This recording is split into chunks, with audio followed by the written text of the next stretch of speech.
రూపాయి ఎప్పుడు కూడా తినలే గవర్నమెంట్ మొన్ననే అలాంటి స్కీములు రూపకల్పన చేసింది కేసీఆర్ గారి నాయకత్వం.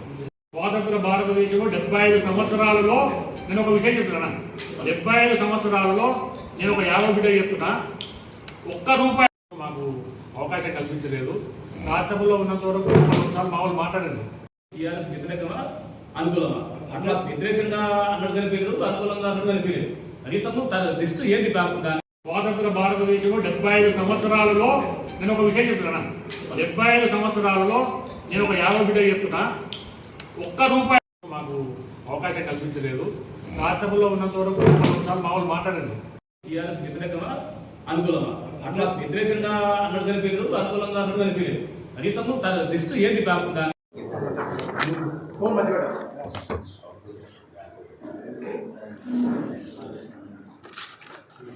మాకు అవకాశం కల్పించలేదు. రాష్ట్రంలో ఉన్నంత వరకు కొన్నిసార్లు మామూలు మాట్లాడారు. టీఆర్ఎస్ వ్యతిరేకమా అనుకూలమా అట్లా వ్యతిరేకంగా అన్నట్టు కనిపించలేదు, అనుకూలంగా అన్నట్టు కనిపించలేదు. కనీసం లిస్టు ఏంటి కాకుండా రేవంత్ రెడ్డి ప్రభుత్వము మొన్న ప్రవేశపెట్టినటువంటి 3వ బడ్జెటు అంతా ఉత్తుత్తి బడ్జెటు, గ్యాస్, దాంట్లో ఏమాత్రము నిజాలు కానీ ఏవి కూడా అన్ని అబద్ధాలే, ఏవి కూడా నిజాలు లేవు.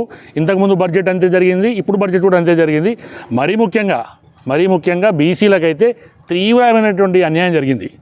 ఏదైతే బీసీలకు అన్నీ చేస్తామని చెప్పి అరివిగామి హామీలు 420 హామీలలో బీసీలకు ఒక్కరికే 60 హామీలు ఇచ్చిండు రేవంత్ రెడ్డి గారు. పిసిసి అధ్యక్షుడిగా బట్టి విక్రమార్క గారు అందరూ పాదయాత్రలు చేసి అల్లి బుల్లి మాటలు చెప్పి 60 హామీలు ఇచ్చి దానిలో ఏ ఒక్క హామీ కూడా నెరవేర్చలేదు ఈ రోజు వరకు కూడా. నేను ఒకటే చెప్తున్నా రేవంత్ రెడ్డి ప్రభుత్వానికి, గడిచిన 3 బడ్జెట్లు అయినాయి కదా ఇప్పటికీ, బీసీల మీద మీకు ఎంత ప్రేమ ఉంది మీ బడ్జెట్ ద్వారానే తెలుస్తుంది. మీరు కేటాయించినటువంటి నిధులు దాదాపుగా 1,00,000 కోట్లు కేటాయిస్తామన్నారు 5 సంవత్సరాలకు గాను. ఇప్పటికి మీరు కేటాయించింది ఎంత ఒక్కసారి మీరు మీ బడ్జెట్ని చూసుకోవాలి. కేటాయించింది ఒక ఎత్తు, దాంట్లో ఖర్చు పెట్టింది చీమైనంత కూడా లేదు. మళ్ళీ బీసీలకు ఒక్కొక్క కులానికి వారిగా, ఒక్కొక్క మతాల వారిగా మీరు ఎన్నికలప్పుడు హామీలు ఇచ్చిండ్రు. ఏ ఒక్క హామీని కూడా నెరవేర్చే దిశలో మీ యొక్క ప్రభుత్వం లేదు, మీ యొక్క మంత్రులు లేరు, మీ యొక్క ఎమ్మెల్యేలు లేరు. ఎంతసేపు ఉన్నా మీరు ఏ విధంగా డబ్బులు సంపాదించుకోవాలి, ఏ విధంగా రాహుల్ గాంధీకి కప్పం కట్టాలి, ఏ విధంగా నా యొక్క ముఖ్యమంత్రిని కాపాడుకోవాలి, మా మంత్రుల పదవులు ఉండాలి, మా ప్రభుత్వం ఉండాలనేది ఒకటి ధ్యాస తప్ప, సోయి తప్ప తెలంగాణ ప్రజల మీద, బీసీల మీద మీకు ఎలాంటి చిత్తశుద్ధి లేదనేది ఈ యొక్క బడ్జెట్ ద్వారా నిర్ధారణ అయింది. ఎందుకంటే దాదాపుగా 1,00,000 కోట్ల బడ్జెట్ అంటే 60,000 కోట్లు ఇప్పటికీ ఖర్చు చేసి ఉండాలి, 20 కోట్లు ఖర్చు పెట్టుండాలి.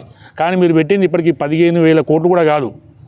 అందుకే నేను ఏంది కోరుకుంటున్నానంటే, తెలంగాణ రాష్ట్రానికి కేసీఆర్ గారి ప్రభుత్వమే శ్రీరామ రక్ష, తెలంగాణ రాష్ట్రానికి, తెలంగాణ ప్రజలకు బీఆర్ఎస్ ప్రభుత్వమే అండదండగా ఉంటుందని ప్రజలు గుర్తెరిగిండ్రు. ఇప్పుడే నీవు ఇచ్చినటువంటి మోసపూరిత హామీలు, 420 హామీలు, 6 గ్యారెంటీలు ఏవి కూడా అమలు కాలేదు. ప్రజలు కూడా భ్రమ తొలగిపోయింది. ఏది రేవంత్ రెడ్డి ప్రభుత్వం మీద కాంగ్రెస్ ప్రభుత్వం భ్రమ తొలగిపోయింది. రాబోయే రోజులు కేసీఆర్ గారి రోజులు, బీఆర్ఎస్ రోజులు గులాబీ రోజులే. ఖచ్చితంగా ఎప్పుడు ఎన్నికలు జరిగినా కూడా మా ప్రభుత్వం కేసీఆర్ నాయకత్వంలో మళ్ళీ ముఖ్యమంత్రి అవుతాడు. మళ్ళీ మా ప్రభుత్వం వచ్చిన తర్వాతనే మా బీసీలకు, మా ఎస్సీలకు, మా ఎస్టీలకు, మా మైనార్టీ సోదరులకు, మా అగ్రకులాల్లో ఉన్నటువంటి పేదరికానికి అందరూ కూడా నిర్మూలించి మళ్ళీ తెలంగాణను గాడి దిశలో పెట్టి బంగారు తెలంగాణ దిశలో ముందుకు వెళ్ళడానికి మళ్ళీ బాటలు వేసే విధంగా మా కార్యకర్తలు, మా పార్టీ నాయకులందరూ కూడా పెద్ద ఎత్తున కృషి చేస్తారని తెలియజేస్తున్నాను.